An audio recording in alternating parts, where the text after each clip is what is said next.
থাকে তো আটা থাকে না, কেরোসিন তো অনেক আগে থেকেই বন্ধ।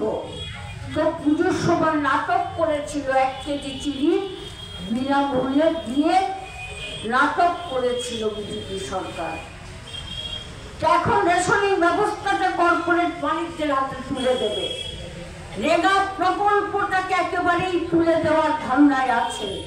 অন্যদিকে যে স্কিমগুলো আছে, নিবিড় শিশু প্রকল্প, নিবিড় শিশু উন্নয়ন প্রকল্প, অর্থাৎ অঙ্গনাদি বা আরো যে সমস্ত খিচুড়ি কেন্দ্রগুলো যেগুলো আছে, সেগুলো আজকে কর্পোরেট মালিকদের হাতে চলে যাচ্ছে।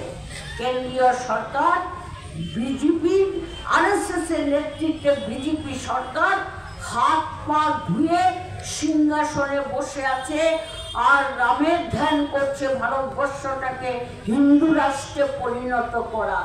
কর্পোরেট মালিকদের সম্পদ পাহাড় থেকে পর্বতে পরিণত হচ্ছে। কর্পোরেট মালিকরা তাদের সম্পদ স্ফীত করতে করতে আজকে এমন একটা জায়গায় গেছে।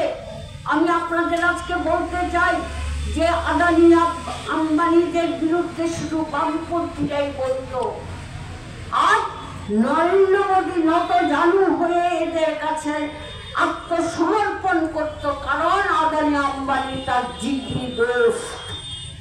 আর আজকের পত্রিকায় দেখবেন আমেরিকাতে আদানি সাহেব তার বিরুদ্ধে গ্রেফতারি পরোয়ানা জারি হয়েছে।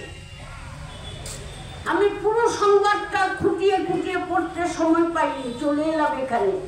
কিন্তু গ্রেফতারি পরোয়ানা জারি হয়েছে, সেটা যেমন উঠেছে, আমাদের পার্টি পরিষ্কার ভাবে বলেছে নরেন্দ্র মোদীর এই আর পার পাওয়ার সুবিধা নাই, আর